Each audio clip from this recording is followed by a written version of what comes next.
Welcome back, everybody, to Group B of WCS Premier League, Season 1 of 2015. It's February 15th, the day after Valentine's Day, my personal favorite day of the month. Not because it's President's Day weekend or it's Valentine's Day after, but because all the chocolate is finally on sale. And a couple people looked at me weird in the audience, kind of grossed out. That's okay.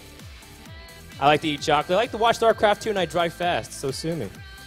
Our next coming match will be Polt versus Jim. That's coming up in just a second.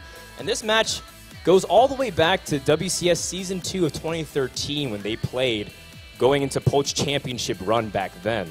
Since then, Polt put on an absolute tear of Terran versus Protoss, clocking almost 90% win rate against non-Koreans endemic within WCS Premier.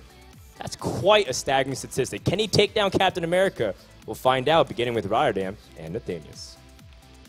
Thank you very much, Dan. Never change. I've seen Dan drive. It's I have not. It's pretty intimidating. I've heard stories, actually, now that I think about it. Yes, everything they say about Dan and driving, it's true. Take your word for it, Kev. We have a really cool match coming up. I think you were doing a little bit of digging. You're telling me these guys have played before. It's not the first. We're not getting that first ever. Coming out of nowhere.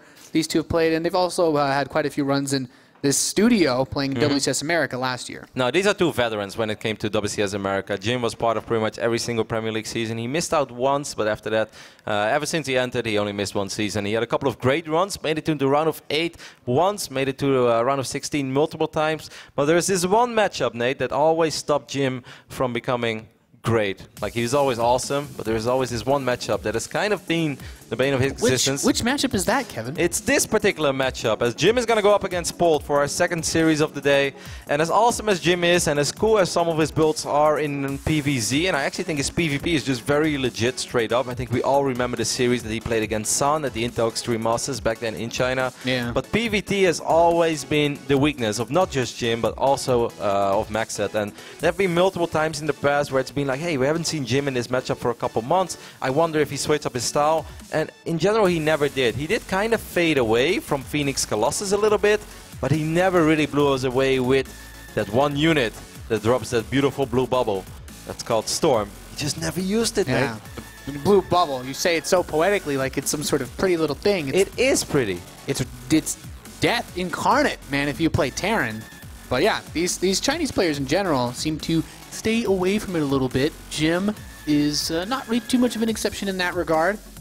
I mean, Max said, the two Protoss, you could say, torch carriers of the region. Polt, of course, a two-time WCS America champion. Right now, it's not just WCS America anymore. We're playing WCS Premier League. I'm sure Polt would love to add one of those titles to his resume as well. Polt definitely going into this season as one of the favorites, because this also happened too many times throughout Polt's career where people thought, like, yeah, we know Polt's still great, but he's not going to win this tournament. And then Polt is like, ha, you were wrong. And Polt's like, well met. Yeah, well met. Oh, how many Casper plays do we have in this tournament? 5, 6, doesn't matter. I will win it. And he has done that multiple times in the past.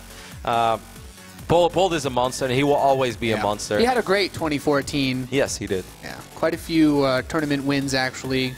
Got close in the few of the others that he didn't win. It's like, oh, it's like Polt. So he only won like half the tournaments he competed in. The others was just like only second place. Yeah, last year was actually kind of the second place year for Polt, which is something that I think he perhaps was a little bit unfamiliar with. But he got multiple second places in a row, and then the tournament he finally won was Red Bull Battlegrounds in Detroit, where he 3-0'd Tasia. Yes, he was only the second player ever to 3-0 Tasia, or to beat Tasia in a final. That's actually the second. That was a crazy final as well. Yeah. That final ended before we were truly into the rhythm. We were like, welcome to the finals, Red Bull Battlegrounds, and Polt won! It was like, well, congratulations! Yeah.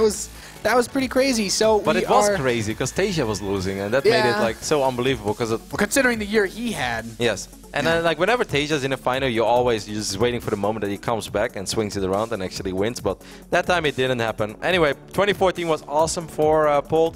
2015, we haven't really seen a whole lot of him yet. And again, the year has just started, so it's not too surprising. We know that Polt has been casually playing some other games. Rumor has it that he's quite a legend in Hearthstone. And maybe a few other games by now as well. But I saw him warm up earlier this morning, Nate. I saw him tearing apart the ladder, and I looked at it. Polt still got it. Yeah, and just so you guys know, the 3 maps we'll be playing on for this series, we will start off on your favorite map, Kev, Catalina. Then we will move on to Deadwing, and the third map will be Infernal Pools. What? What maps? What map is this? Does Jim share my distaste for Overgrowth, or did Polt say I only want to play on the really, really big maps? I think Polt is very confused about the maps that we're playing on. He probably expected well, Jim to veto at least 2 out of these 3. I get Catalina versus Protoss, and Infernal Pools, that third base is so far away. So I have the feeling that we're going to see something funky on Catalina. But as soon as we are good to go with this series, we'll go ahead and hop into it. Of course, make sure to join the conversation as well. Hashtag WCS. Let us know what you thought about the first series of the day, if you were as surprised as we were. I saw a cool tweet by Moose Gills who said Diego is just getting warmed up. It kind of made me smile. I thought it was funny. And a couple other people seem to be enjoying the games as well. Shout out to Artie McTosis, as Tasteless likes to call him. So he's watching. Giving a shout out to Kellizer, man. Yeah. He's getting his reps for taking out the Master of Creativity. We are loading into now the first game on Catalina, Polt versus Jim. Good TVP action. This is a great group for me, man. I just get to watch Terrans all day now. I mean, this is a great group for me as well. Kelazur is a guy that we've been following for a while, and we know that he's cool. Polt has always been a pleasure to cast. Jim, everybody knows that Jim's my little sweetheart from China ever since he just came onto the scene. You've been hyping him up since the very beginning. I know. And one day he's going to win it all, Nate, and then I can be that guy. Like, I was the pioneer of the Jim hype train. I started this train. You're the conductor of the train, I pushed it. Yeah. I got it started. Anyways, as you guys can see, we are loaded into Catalina. And we are looking at the base of the 2-time WCS America champion and the champion of so many other events. It is CM Storm's Polt.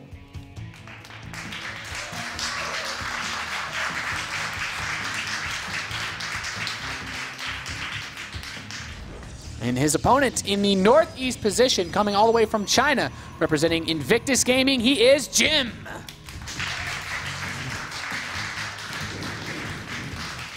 Jim's got a new outfit as well. I was actually a very big fan of the black IG shirts that they were wearing last year. I thought they were super cool. This time they're going for a grayish look, but looks pretty damn cool as well. Yeah, man. They're stepping up the esports fashion. Everyone's trying to catch up to those Kespa teams, man. They have the sickest jackets for those guys. Now, the fact that we're playing on Catalina is surprising for the same reason as we just saw Catalina between Kelazur and TLO. I saw multiple Zergs as well. I believe Kane was the one who tweeted out, and that's why we veto Catalina, you know? Yeah. And I think that goes for Protoss players as well. I've been talking about this a lot. I even came up with a special build just for this map, which I've tributed to you, Nate. I call it the Nathanius build. Yeah, I made a joke one time. I was like, well, if you can't cover your whole main base with the Photon Overcharge, why not just build a second Nexus? And then you did it. Yes, that's a great idea. I actually win How more many games or... have you won building a second Nexus in your main base? More than I have won before I was doing it, Nate. Before, when I was actually pretty impressive. When I was just going up to 3 bases, everything went wrong. Anyways, the fact that we're playing on this map, I don't think we have to explain why this map is so good for Terran. There's an insane amount of drop space. We just saw it, really, in Kelazur versus TLO. And we literally just saw it. This is medevac paradise. That's what it is. So I kind of think that Jim is going to do something crazy aggressive. I actually expected a probe to be out on the map by now and maybe go for a proxy Stargate. But that is not the case. It could still just be a strong 2-base attack. Or maybe it just feels like, you know what? If this is a good map for medevacs, it's probably a good map for Phoenixes as well. I love my Phoenix Colossus, but we've seen players use Phoenix on this map to deal with the medevac play. But Polt is no stranger to this Phoenix Colossus build, and we've seen it in the past. It's a strong build, especially in the hands of Jim and Maxhead, who've done it so many times. But there's always, I feel like there is a ceiling that you will reach. Like you can beat Terran players up to this level, and then above the bar you have the Tejas, the Polts, and he was never able to beat them with this style. So I'd be very surprised if right now he comes out of the blue with the same playstyle and suddenly does beat Polt, but we will see. Additionally, I'd also proffer that Polt is a player that excels in the stage of TVP where you don't use ghosts. Yeah. And against someone who doesn't use Storm, you're basically playing exactly how Polt wants you to. When he only needs to just build his Marine, Medevacs, Marauders, and enough Vikings to handle Colossi, but he's mostly focusing on the drops.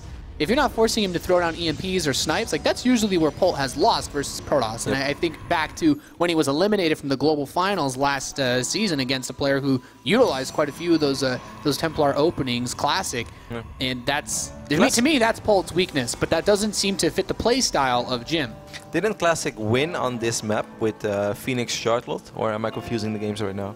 I think he opened up with Phoenix and Charlotte on this map. Might have been, yeah. I think this was one of the games where he was like behind at the start, and then We had some really good engagement with a lot of charge lots. Yeah, that was definitely an interesting series. Polt went down 0-2, brought it back to 2 each, but in the end, Classic was still able to come out victorious and move on to the round of 8 and move on to the main event. Yep, it is a Stargate opening. Could be just a single Oracle. I would be very surprised if he straight up opens up with Phoenixes, but then again, this is Jim. But for now, it's just going to be one Oracle. There's a chance that it's going to be Oracle into Robotics facility, and then he will start adding in Phoenixes later on, which is still, you know, a little bit of the old school Jim, and I don't mind it. I just don't think that he's going to be able to beat Polt with it, but we'll see.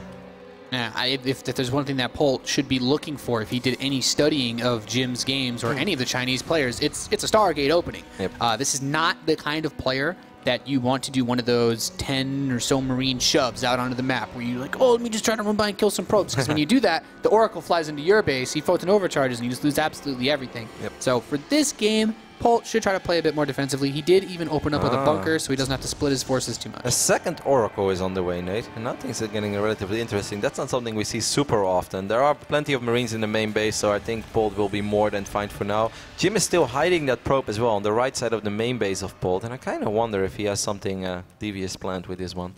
Yeah, he could use it to get a pylon and set himself up for a gateway follow-up attack. He does have 2 gates on the way.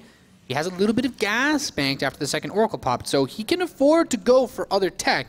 He just hasn't yet made that commitment. Now taking his assimilators in the natural as well. I mean, there are only 6 Marines covering that one mineral line, so if he shows up with both Oracles, he's going to be able to kill all these Marines and then kill a few SCVs. This is actually pretty cool. This is a nice start for Jim, which makes me wonder, like, Polt, why not the missile turret? You know, I guess he just didn't expect 2 Oracles, which is not something we see super often. You know, it's funny because I think about this the same way that I was thinking about TLO's opening on Overgrowth against Kalazir, where it's like, okay, he got a reasonable idea of what's going on. He kind of knew what was happening, knew what to expect, and then he still took some damage from it anyway.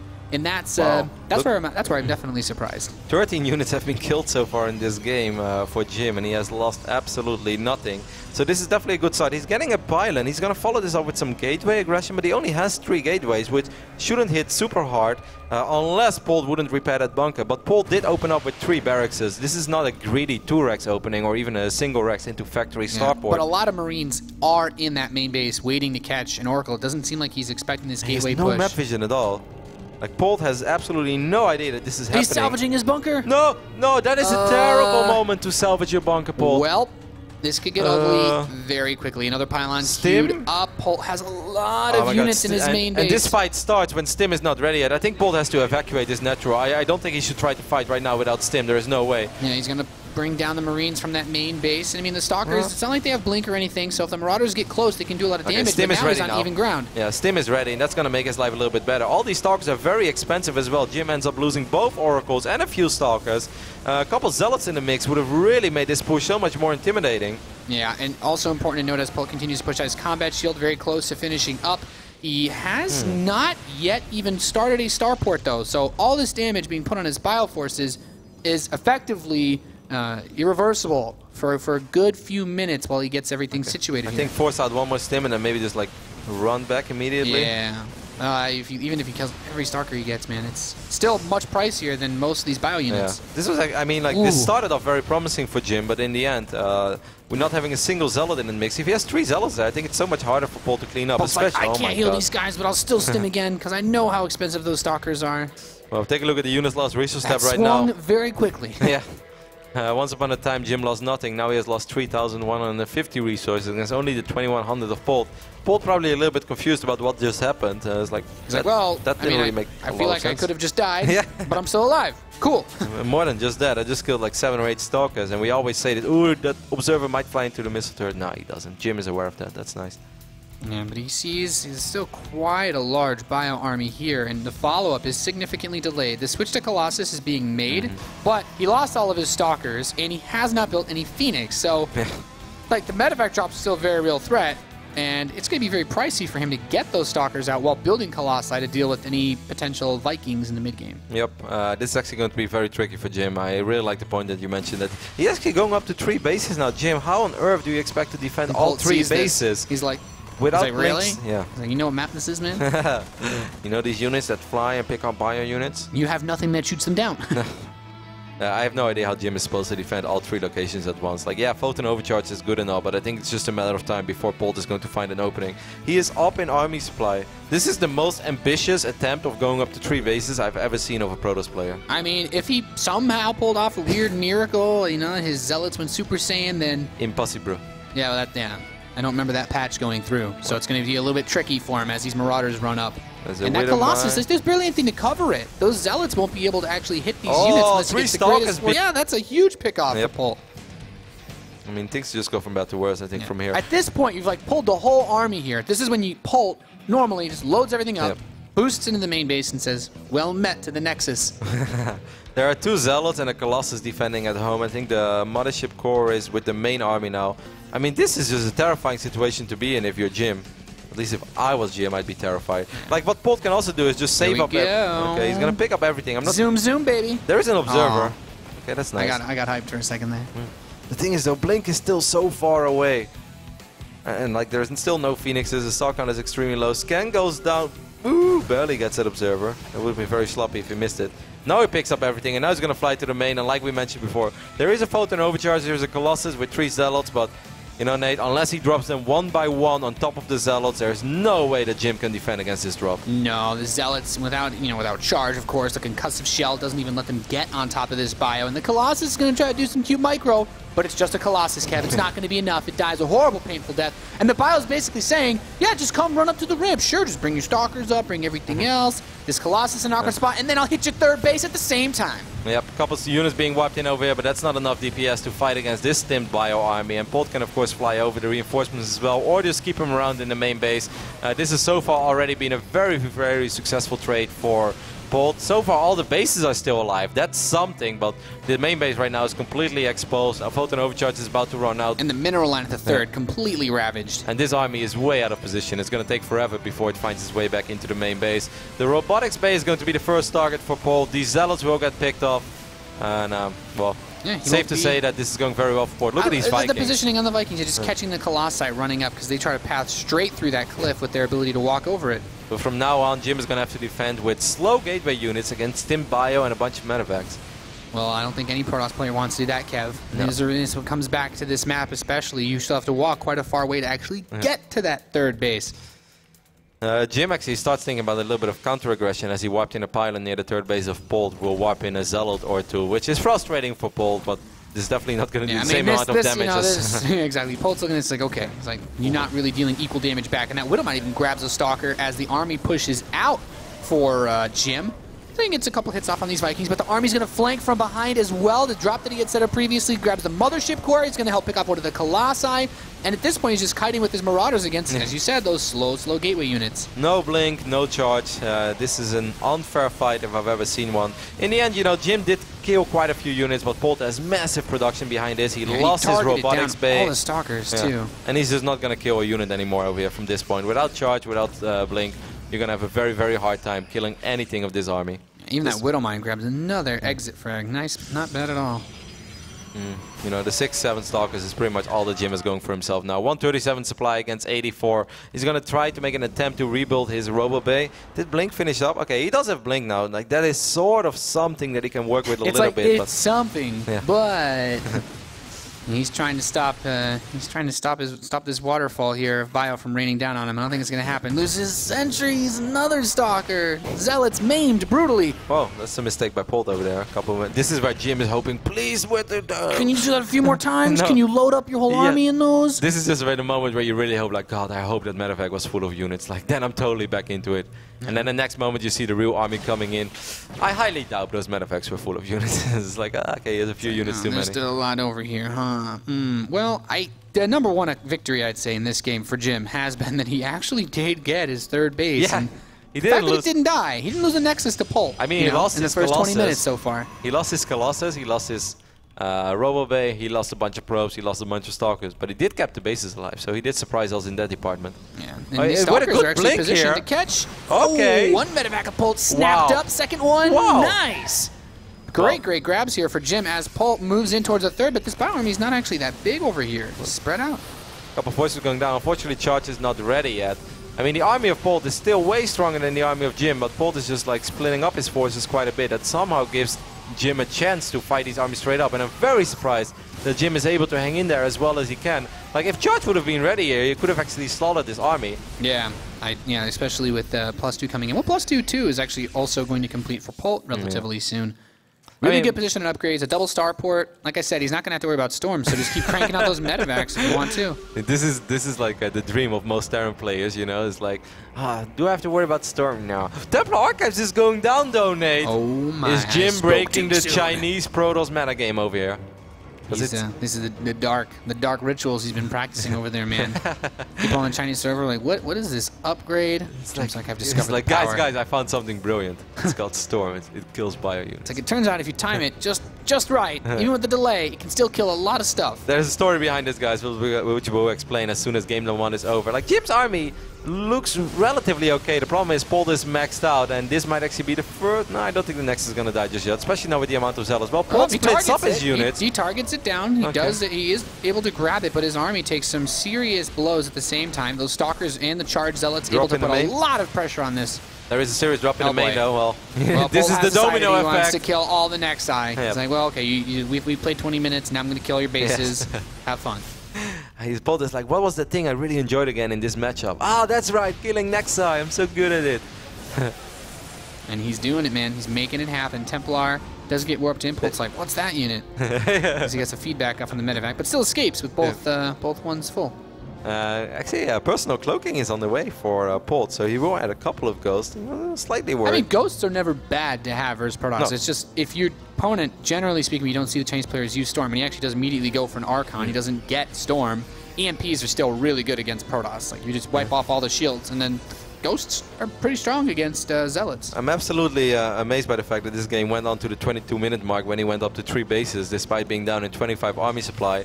And I would love to tell you guys that this game is like anybody's game right now. It can still go either way, but it would just be a lie. Like, Polt is extremely far ahead. His army is far superior compared to the army of Jim. Yeah, and at this point, the Viking count more than enough to deal with the Colossi. The Archons that were warped enough, the Templar Archives are not going to be enough to stop this with those EMPs blanketing the army. The Stalkers have no shields, and Polt's army will just smash through. GG is called. CM Storm's Polt takes game number 1. Yeah, very interesting first game on Catalina. A game like we haven't seen too many of them yet. The double Oracle opening was a very nice touch by Jim, and he definitely got something out of it. 6-7 Marines and 7 SCVs. I think that justifies 2 Oracles. The Gateway follow-up I think was pretty smart, but I really think he needed a few Zealots in the mix. I think then he would have been able to trade so much more efficiently. And also after the first engagement, he should have just tried to back off. Like, imagine if he has 3 Zealots over here. Yeah, just a few Zealots help soak up some shots for those Stalkers, because Polt very smartly left all the Marauders on the ramp so that they would be the ones getting those first hits off. Like, I don't think he ever had to even like walk up that ramp. That allowed indeed the Marauders to get so many free shots off, and now both Oracles is kind of like they were just derping there and they died. And this is the moment that Stim finished up, and now Jim is like, man, I need Zealot, so he wipes in the Zealot. But at this point, like, I also think it's a little too late. Like, at this point, it's not too bad for Jim. It's not perfect, but it's not horrible. And then he comes back. Yeah. And then those units stim again and kill every last one of them. And losing 6 to 7 Stalkers, that is very expensive. Now, if you guys just joined us to WCS, welcome. And if you guys are wondering, what are the Templar Archives jokes about? I'm not really getting it. Well, we've been casting the Chinese Protoss players for a while. And in general, their ping is not great. We are aware of this, especially when they're in China. Of course, here, their ping is perfect. So they don't really practice a whole lot with High Templars because they're always afraid that they will miss the storms when they play with 250 or 300 ping, which is completely understandable. But there were situations in the past, as there's a small hosting issue over here, where there was this one game that Nate and me will never forget. That Maxed was playing on Yangtze, which I believe was against Asia. And the game, you know, it went on for a while, Phoenix, Colossus. Then Maxed got 4 bases, and he has like maxed out 200 supply, Asia's maxed out.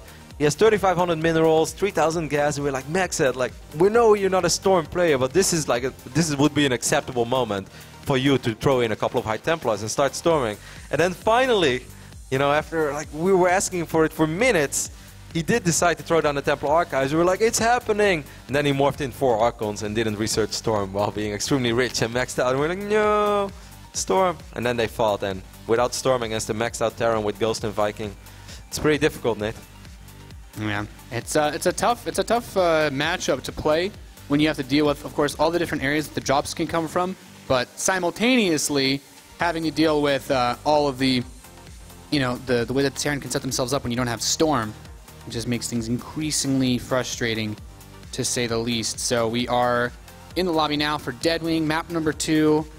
I guess Polt could probably just do it in the last game. Command Center first, never bad. Yeah, nothing wrong with that. This could definitely be a Phoenix map for Jim, though. We've seen, for instance, Hawk use Phoenixes quite a bit over the last few months on this map. You experienced it firsthand. I felt the pain. In the WCS qualifiers, where Nate made it all the way to round 3, then ran into Hawk. That wasn't fun. I tried to qualify, but you know, some of these other Americans are a little bit better than me. I think it was very fun. I think the people enjoyed that game. That was a good game on that. Enjoyed watching me get wrecked. You put up a good fight, Nate. I tried. So we're loading in now. Jim, well, honestly, on a map like this, you have a bit further distance to go generally to reach your opponent, and that's not going to make things easier if he tries any similar level of aggression at the start of the game. Yeah, I think it's going to be a very different. I kind of felt that Catalina build was a one-time build, something you bust out once in a best of 3, not really your standard go-to opening, 2 oracles into gateway pressure. But we will see what he decides to bring to the table this time, as we are loaded into that wing. Over here on the right top side of the map, our Chinese Protoss player representing Invictus Gaming, it's Jim.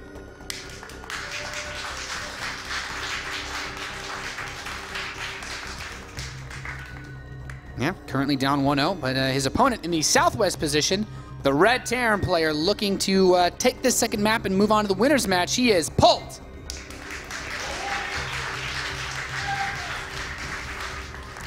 Did you take a look at the article that was written on Team Liquid, where they gave out the awards for 2014? I'm not sure which one. I mean, I saw some of them, but I don't remember them off the top of my head. It was released a little late. We were already a few weeks into 2015, but it was interesting to go over. And Jim was actually awarded as Foreign Protoss of the Year in 2014. Huh. I mean, a couple solid WCS runs, a very solid performance in WCS China, or IM China, excuse me. Yeah. Shenzhen. Shenzhen. Well, I mean, he went semifinals. He was playing on a whole another level at that tournament. That was some of the best Jim play that we've ever seen. Yeah, the thing I was most impressed with from his run at IM Shenzhen was his quarterfinals against Sun, because I really felt that was just, you know, he had great victories in the group stage where he even defeated Live, which is amazing, of course. But you know, those were 9-10 minute games. But the best of 5 series against Sun, that was as legit as they come. I think he just did everything right in that series. He played very straight up, straightforward, and in the end, he was just the better PvP player in that series, which I personally thought was the most impressive thing about his amazing run back then. Yeah, I think one of the coolest parts about being able to have the Chinese players with their own qualifier, we're guaranteed to get them in now, seeded into Premier League, so there's a chance we could see a few more of them. I mean, it's even just more, it's more fair, but even in the past when they had to play online and had to compete in these online qualifiers against North Americans. That's like doubly impressive. Yeah, that they're able to actually, when you mention that, that's when we American started, servers. That's when we started the Jim hype train, man. It's like, man, he's playing with 400 He's ping. like, wow, I can qualify for WCS without playing more than 100 ping. This is a miracle. Jim had perhaps the roughest challenger match out of all the Chinese players, though, as he went up against Tutming, of course a very familiar face from last year WCS America. Jim was able to win 3-2, which is impressive on its own because Tutming is a very strong Zerg player, probably around the same level as Jigwe is. And we saw yesterday how good Jigwe is. Advancing to the round of 16. Yeah, he did a pretty good job as well when we talked about all the possibilities for the way that group could have played out. We were certainly ready for an upset if Uthermal was able to break through. But so far, in this game, nothing really too crazy to start things off. Polt not taking any chances, opening up relatively standard, getting that Reaper out, and actually just patrolling in front of the base, waiting for anything to try to leave. This is a massive scout, though, for Jim. He's going to just enter the main base, and he's going to see that there's a reactor, and he's going to see that the factory is already going down. Yes, very important pickup for Jim. As a Protoss, you're so happy when you see this, because it makes all the difference in the world. If you see 2 or 3 Rexes there, you're like, all right, I might have to worry about a weird bio poke, or this is just going to be very standard, straight-up play, and the first thing I have to worry about is Tim Bio. Now he knows, all right, I might have to worry about Hellions or Widow Mines. That is something that is very, very helpful to know as Protoss. Yeah, if you open up with Stargate and Polt leaves his Marines at home, sends the medevac out with the Widow Mines, and your Oracles are across the map, terrible things can happen to you, Kev. You need them, first of all, you need to bring them home and use their energy if they still have any to detect. And he's still going to open up with the Stargate. He's feeling strong. Yeah, I mean, like a defensive Stargate against any build like this is definitely not bad.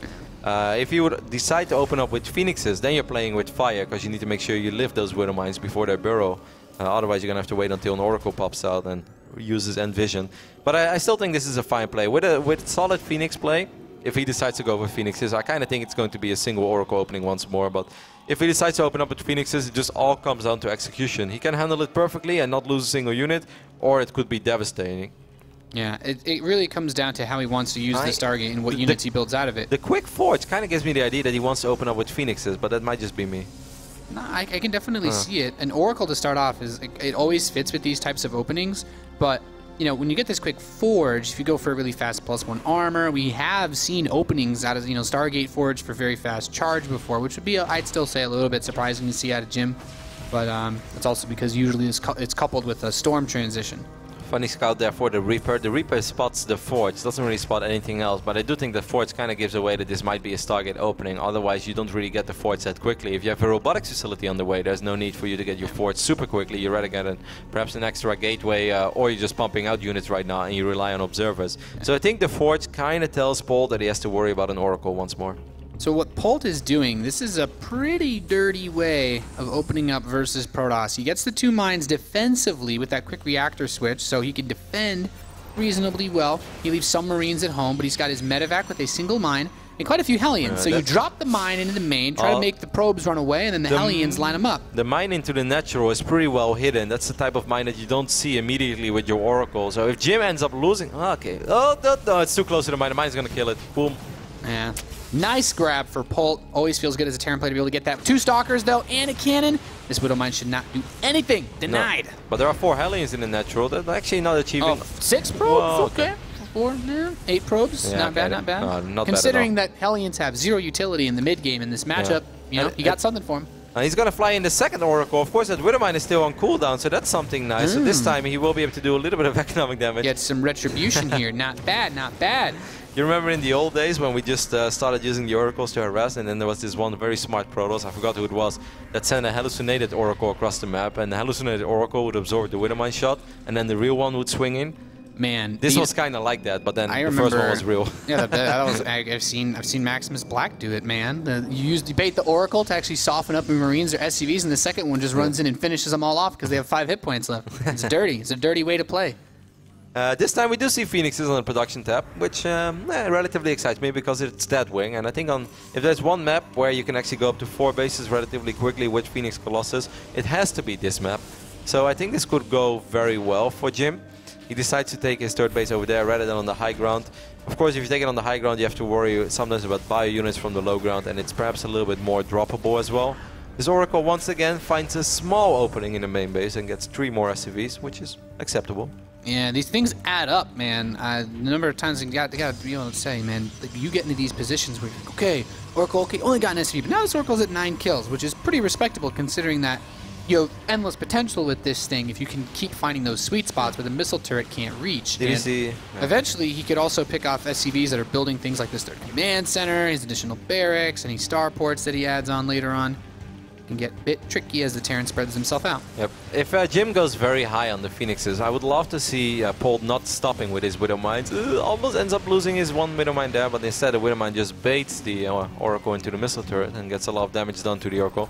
I really think it's worth, if your opponent opens up with a lot of Phoenixes, to just put a bunch of Widow Mines around the map. Like, not too many, of course, because they do take up supply and they cost money, but having a few mines just scattered around the place is actually very good against Phoenix play, because Phoenix is the type of unit that the Protoss player just right-clicks on the minimap until you get close to the enemy base or the enemy units, and then you pay attention to them again. Obviously, you don't pay attention to random terrain, and I think this is exactly that type of Widow Mine.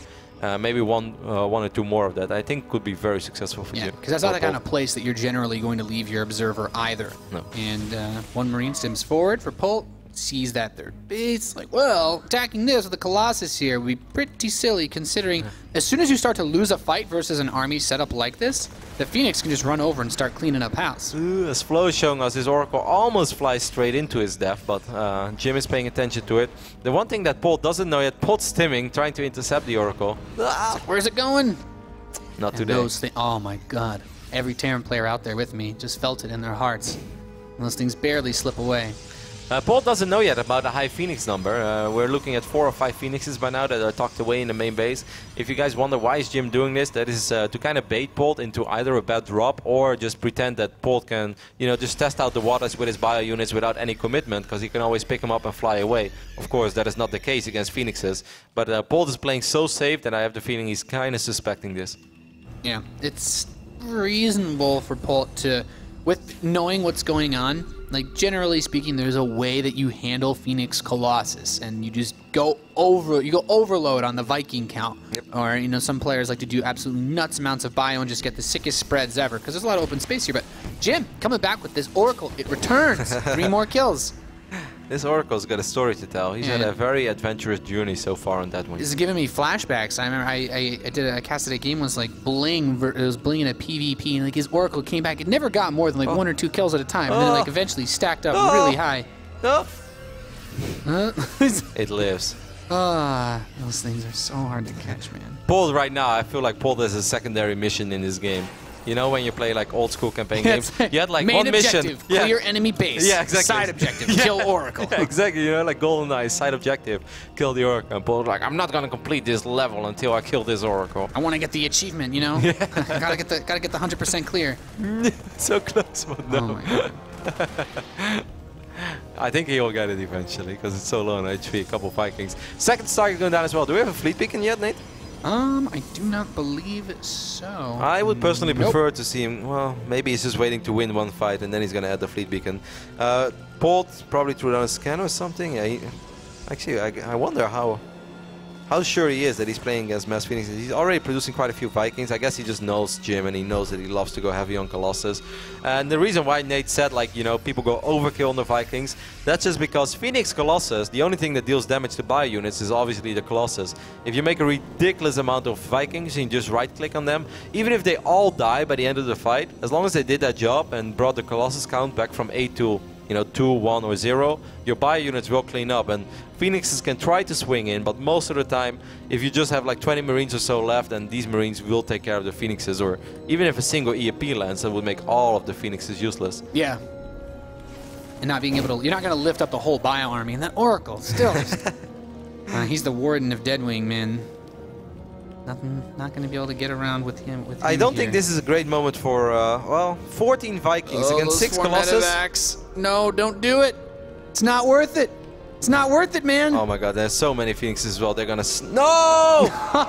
He scans, he's like, oh, well, time to move away. Now Polt's like, yes, open your door. What do you think about this fight, Nate? I think that Polt is rushing it a little. I mean, he's 18 Vikings now, but a lot of the Vikings are still in transit. They're making their way across the map. And if you lose one fight against Phoenix Colossus, then this composition becomes a nightmare. Like, as a Terran player, you pretty much have one goal here, and that is like, when we fight, I win the fight. And obviously, you know, that goes for most If strats, you get behind versus Phoenix Colossus, you're pretty much dead and buried in this matchup, because it's so hard to stop. The Phoenix will chase down any units running away. There's no getting away from this army, and obviously losing 18 Vikings and not getting the job done, it's a ridiculous amount of resources in those bad boys.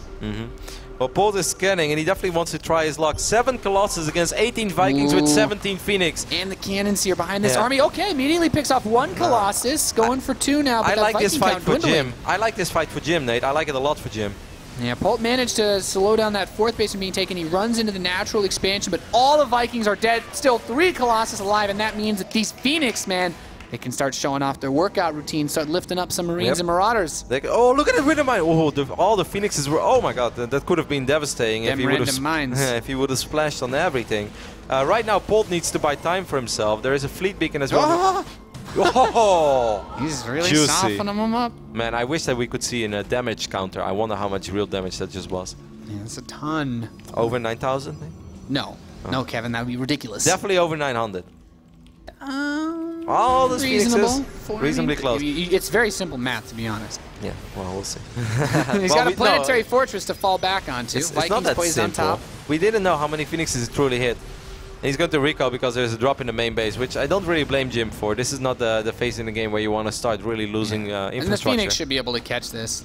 He's going to drop everything. His range is almost done for the Phoenix, too. Yep. He can just lift up all the units that are being lifted up on the right side of the map. It's like, nice try. But this is a really nice pick-off for Jim. as he is significantly ahead in the resources loss counter as well by 3,500. I mean, in general, there's always one rule playing against Phoenix Colossus, and that is just the first big fight with Vikings. Make sure that you have enough Vikings to take care of all the Colossus and let your buy units do the rest. And if, like you said, if you lose one engagement, it's going to be very hard to come back. Now, of course, Polt does have a massive economy. He's on 4 bases. He has that planetary to fall back on as well. So he's not down and out yet, but from this point on, like, things are looking very good for Jim. Now, he's adding a Templar Archives now. It could just be for Archons. I think Archons are good in this composition. Like, of course, they're great. Like, Storm is never bad, but Archons are especially good because you know your opponent needs so many Vikings to kill you that Vikings, generally speaking, clump up to try to target down those Colossi one by one. Very nice way to use the splash damage. However, Polt is throwing in some Ghosts. And with how much those Phoenix have been clumping up, a couple EMPs will really help prevent them from lifting anything. And let's not forget that most of these Phoenixes took a little bit of real damage already as well after from taking the Widowmines. the Widowmine shots. A very injured army. The imperfection of Protoss. You cannot fully fix these units. There's no way to fix them. I know. You know, that is the reason why some old Warcraft 3 players actually picked Terran over Protoss. Because they were so obsessed with having all units full on HP that they were very mad when they couldn't heal up their units. They're like, this bothers me. I want to have a green army going into the battle and not a yellow one. Yeah, something you can do. Okay, grabs that mine before it has a chance to detonate. So keeping the playing field open, and he's getting Storm. We're gonna see some, potentially gonna see some Jim Storms. Jim Storms. Is history being made over here?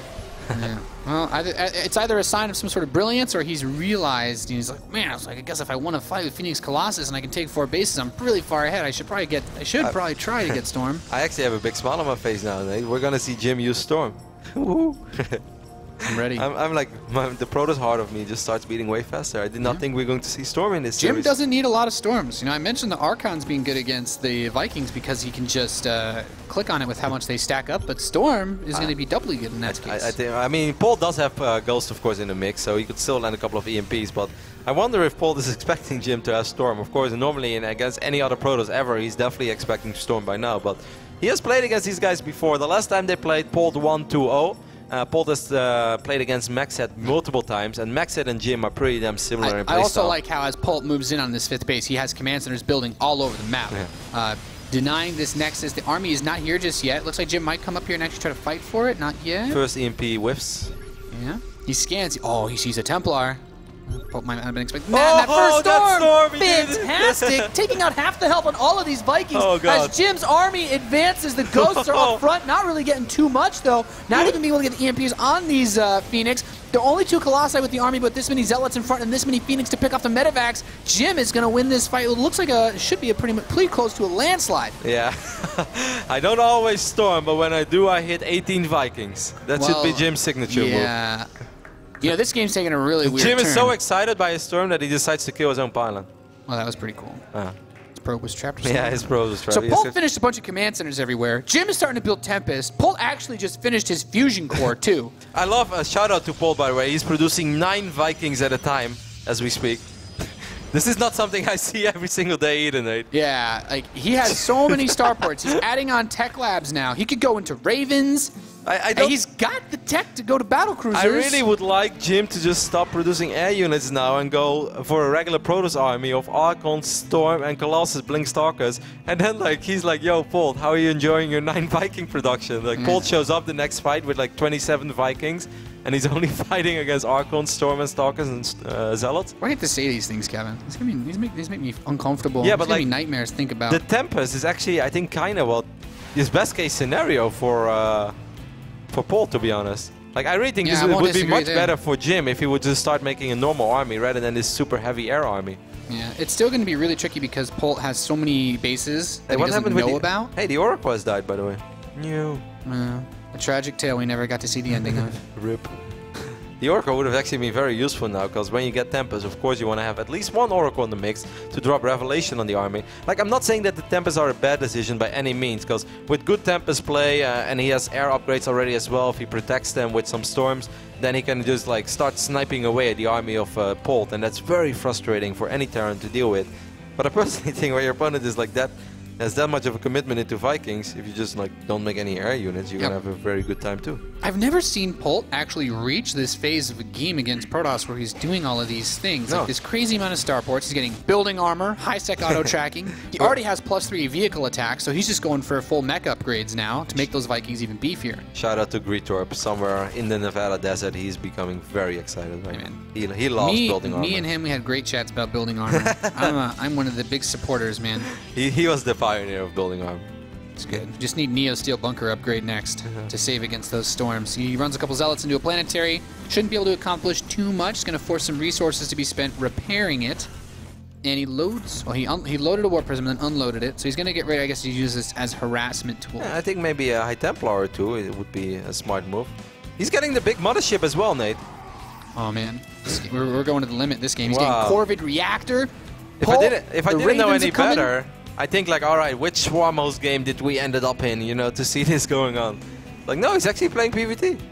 Yeah, this is a wild army for Polt. He's even added in Thors with the anti-air priority. They're actually going to really do a good job against these Phoenix. These Tempests don't have very high DPS. I actually don't like the army of Jim all that much. Of course, it will come down to the storms. It comes down to the EMPs versus the storms, I feel. You want to split them up a little bit, though. No, I totally agree with you. But if there are no storms landing, this army of Polt is so much stronger. There's so much energy on these High Templar. If Polt messes up, the Templar alone could kill majority of this force. Jim's Warp Prism actually missed the base on the left up side of the map, but it doesn't really matter. There's like no units there anyway. He's gonna find this one. That's something.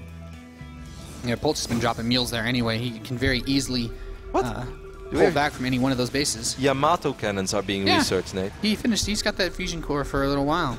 I'd be surprised if we actually saw battle cruisers against Protoss, but these Vikings take a couple volleys, and those Tempests with that range, the Phoenix helping to zone them away is also really nice. Oh, this is a joke, but there are a couple of EMPs could be massive, but the storms are even bigger. Oh, God, crushing through most of the bio, and the Thors did help out quite a bit against the Phoenix, but now the mothership is here. Polt is being routed by Jim from this 5th base, and Jim making big warp-ins of DTs to come in and try to snipe this planetary on the left side as these Polt Thors retreats. are so slow, they are not going to find their way home. At the very least, like, okay, I killed the Phoenix, but these DTs are trying to come in, and the damage output so high, Polt needs to repair, and he focuses down the Dark Templar with the Planetary Fortress, so he should be able to save it, but still a lot of resources he has to spend defending, and he's like, okay, get the Zealot on the missile turret so he can warp in DTs again later. And I mean, he lost all his Vikings. He does have a few Ravens over here, so he can drop a few PDDs or maybe even a few Hunter-Seeker missiles. Yeah, he did get the missile turret, so these DTs come in and he actually cannot target them down now, so it's attacking the Zealots, and that means he will be able to snipe this base.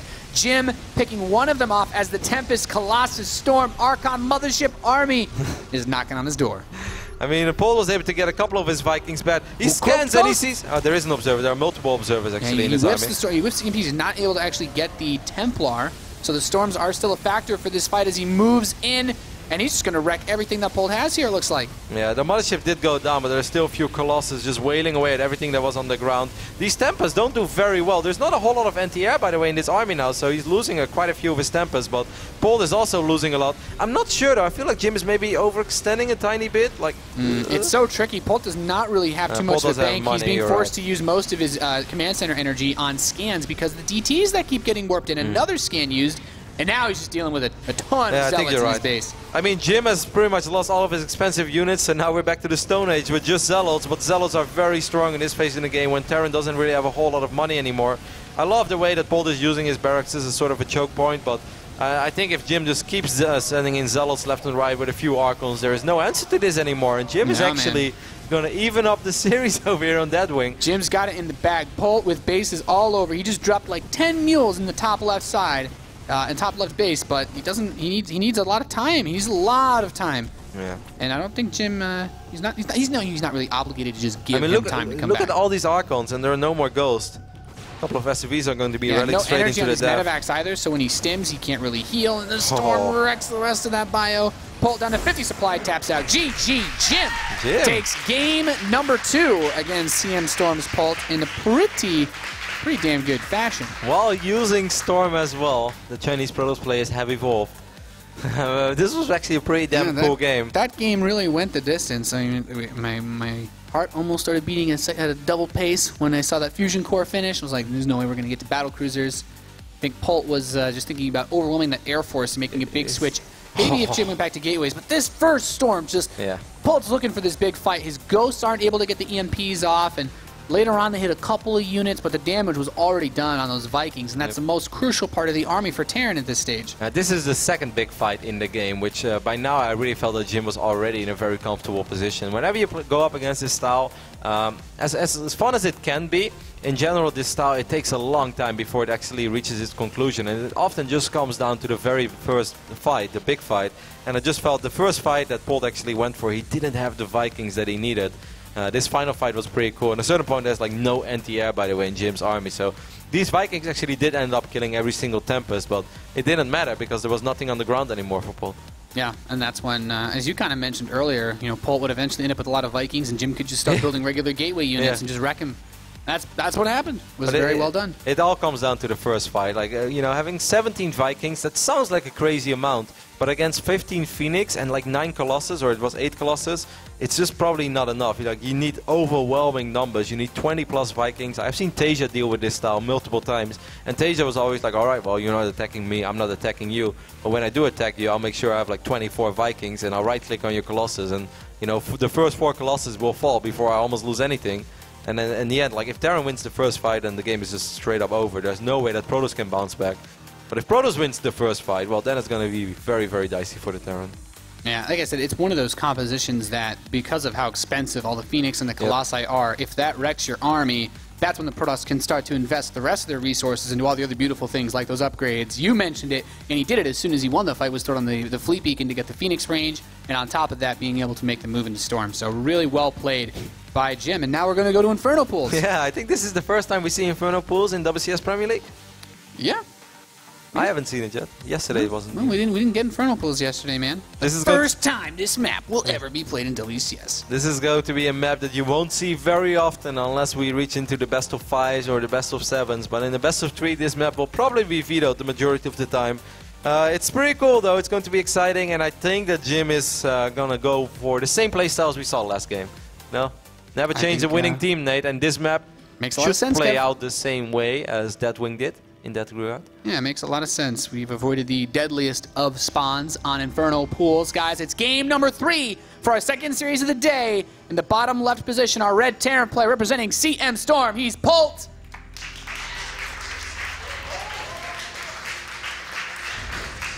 One map away, both players from going to the winner's match in the top left position. The blue Protoss from Invictus Gaming, he's Jim.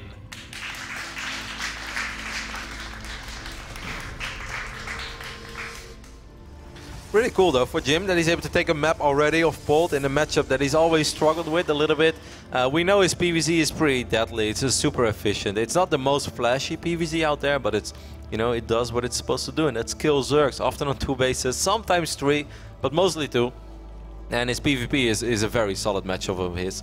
Seen it a lot in the past, in the previous years of WCS America, and we saw that IEM Shenzhen as well. But this has always been that one matchup that stopped Jim from having a solid run to an amazing run. This could be the difference.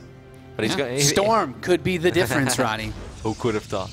Who would have thought? Such a nice little upgrade to completely change your win rate in a matchup. Tell you what, I feel a lot more comfortable if my Protoss opponents didn't research Storm. This is interesting. Polt is going to go for command center first on the low ground, while the probe is heading into the right direction for Jim. So that's very frustrating already for Polt. I mean, of course, it's a solid opening, but he's going to have to send another SCV to the low ground. The probe is going to be annoying. At least if I was this probe of Jim, I would just start chipping away, start tasing this SCV. It's frustrating as Terran. Is he going to see it immediately, though? Comes down. Oh, you should have seen it. No, barely missing it as Jim moves up into the main base. But I mean, now he'll know. He can poke the SCV with the command center, with the barracks. If that's poked the command center itself, I don't think he's going to kill it, but, you know. So that would be cool. It's definitely a brave endeavor. I've lost a pylon once to a probe tasing it, Nate. This was in a tournament, my first StarCraft II tournament ever. You're like, well, he's not going to kill it. It's a probe, and it's getting pretty low. I don't have my Stalker on yet. Well, it's like, this was Wings of Liberty beta. Back then, obviously, we were not all that fast. Oh, that was before you knew what Vespene gas was, yes. right? Yeah. But this was actually, you won't believe it, but this was the winner bracket final. And you got to the winner bracket final just building Zealots? No. By then, I did make Blink Stalkers and stuff. Okay. It was a little later in the life, but it was cool. But yeah, back then my multitasking was not really up to par, and it was proxy versus proxy, so there was like a lot of zealot fighting happening. So it was just zealots. Yeah, that was PvP, man. It wasn't my fault. It was the first StarCraft tournament ever in Holland, in the Netherlands. Red won it, by the way. I got 3rd place. RIP. Great story, Kevin. There you go, Nate. I feel like I've learned so much about you today. So the second barracks is complete. Polt immediately starts the 3rd one. Very, very standard way to open up out of command center first. I think in certain cases it can be a bit tricky. Obviously, as a 4-player map, you're not sure where your opponent spawns, so proxies are out of the question for the most part. But you can get, you know, on this map, you can still get the spawns where both players are on the bottom or top side, and there's pretty much no rush distance, which makes it very difficult to hold off against early pressure. I think these spawns should favor Polt as the player who, generally speaking, is going to try to force the drops more. However, as you said earlier, if we get Phoenix play at all, then defending is a bit easier. Twilight console is going to be the first stack building of choice for Jim, which could mean many things. It could be Dark Templars, could also be Blink Stalkers. This is a map where you can blink into the main base. There's a nice little alley on the side that you can start using, but Blink Stalkers against Tweerex opening is in general not the most successful thing out there. And if there's anybody who knows how to deal with Blink Stalker openings, it is in general Polt. Polt was the one who led us out of darkness in the era of Blink. He's so close to spotting that Twilight, but he hasn't seen it yet. There's a lot of space in the main base. Oh my god, he's not going to spot it. This is where Jim can tank his Guardian Angel. That really complicates things because as a Terran player, you go into the Protoss base, you're 6 minutes in, you are expecting to find some sort of tech. And when you don't, your first thought's going to be, okay, well, if I'm playing versus Jim, it's got to be Proxy Stargate or something hidden somewhere, and that's, you know, as we can see with full map vision, Roddy, it's not the case. The good thing is, because he's expecting a Proxy Stargate, he's throwing down an eBay already, and since he was surprised by the double Oracle on Catalina, I highly doubt that he's not going to build any missile turrets this time. So there's a good chance that even though he's not expecting DTs right now, he's still going to have the perfect answer to it.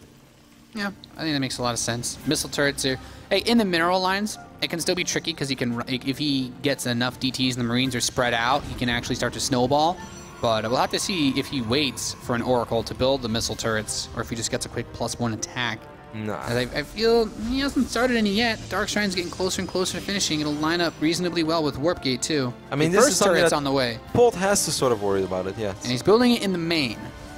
All right. Natural's still quite exposed. He has that pylon on the right side, just outside of Polt's natural expansion near that gold base. The interesting follow-up as well is the robotics facility for Jim. If he decides to open up with a Warp Prism, and that is very nice, because often as a Terran player, if you know you play against DTs, they throw down a missile turret in the front, they're like, alright, we're safe against DTs for now, let's move out. And then a Prism shows up in your main and starts dropping DTs and Zealots, and that's where things get very frustrating. What is Jim is going to sell He's even got these Stalkers, man. He could.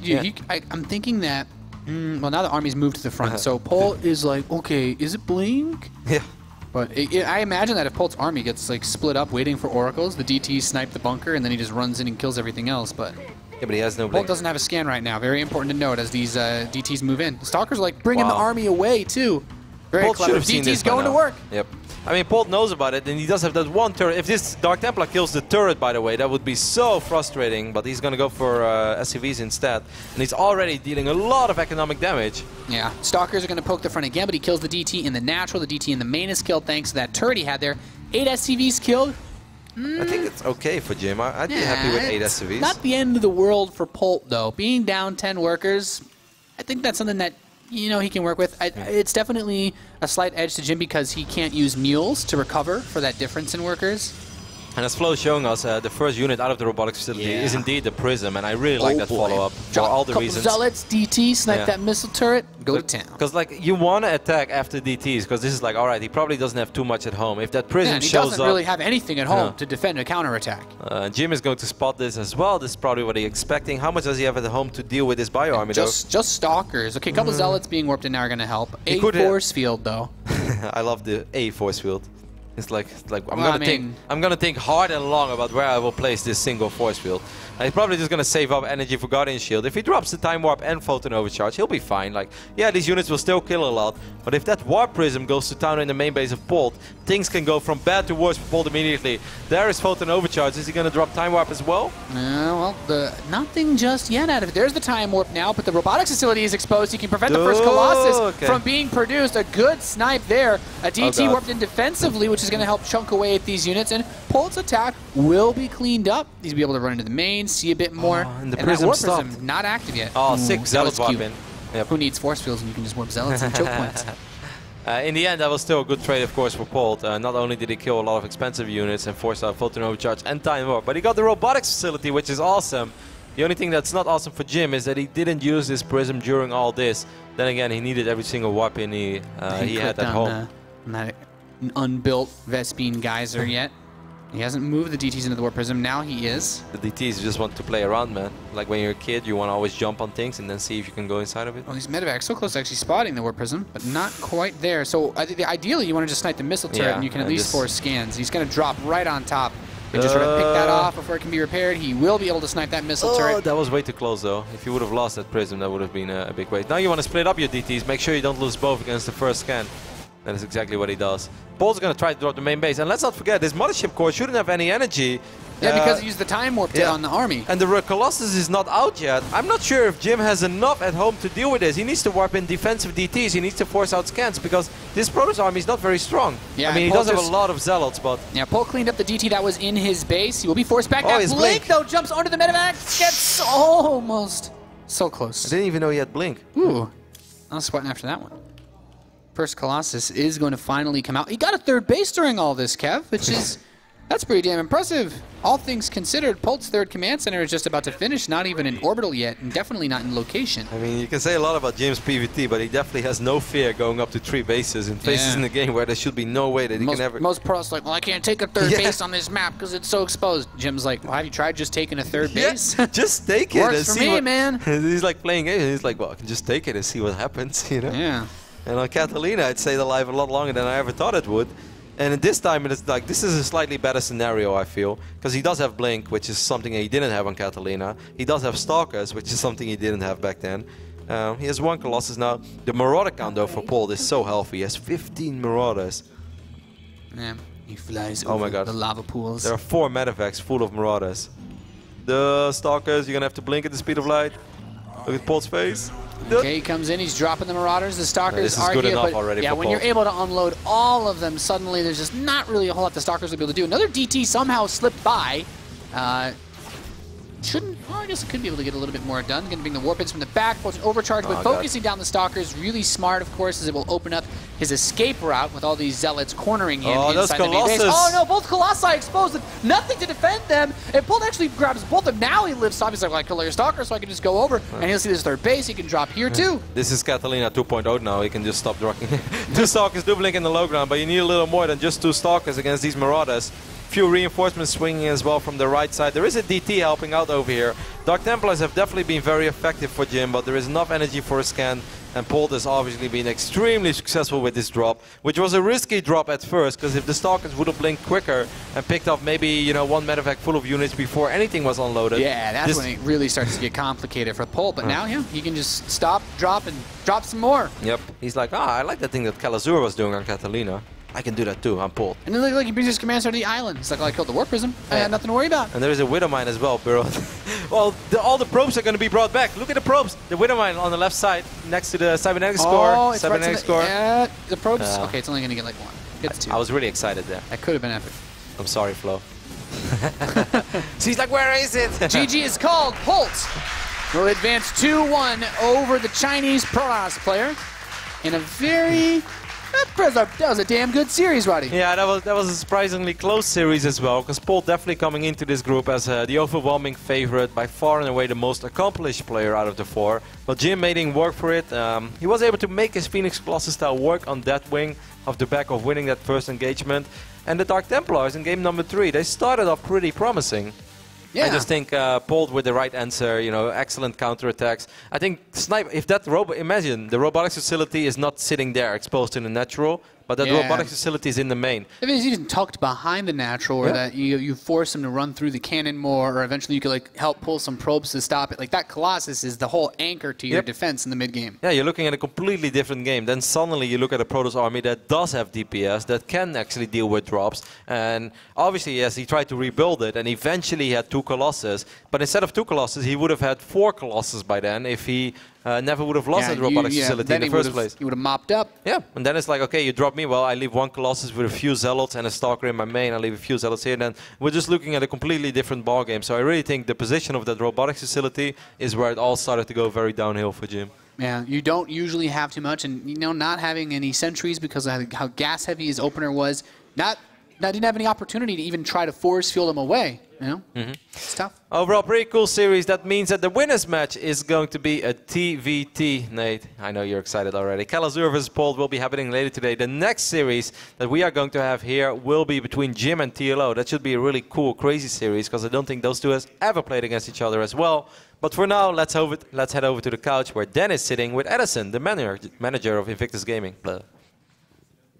Thank you so much, Rotterdam and Nathanius. What a great series back and forth. You know, I was thinking Jim may have been able to pull up the comeback, and as a result, I want to talk to Edison. But in your opinion, what do you think went wrong for Jim that series?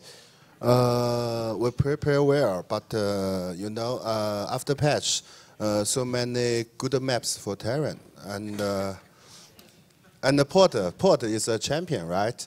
And I think we do what. We can do better in the future, yeah. Sure, sure. I want to actually talk about the practice and preparation. Not too many people know how it is in China, of how you guys practice and prepare for Invictus Gaming. And you have the best players in all of China. Can you talk about how you guys prepare for tournaments like this? Mostly we doing the ladder games, and we will find some Korean friends like partying, like other friends from Team CJ enters. Wow. Yeah, so some really high-level practice partners. Because Coach Park is my good friend, and every time I ask for help, man, and so he will help me. Yeah. Oh. And every day we wake up like 10 a.m. and we practice till 12 p.m. Yeah.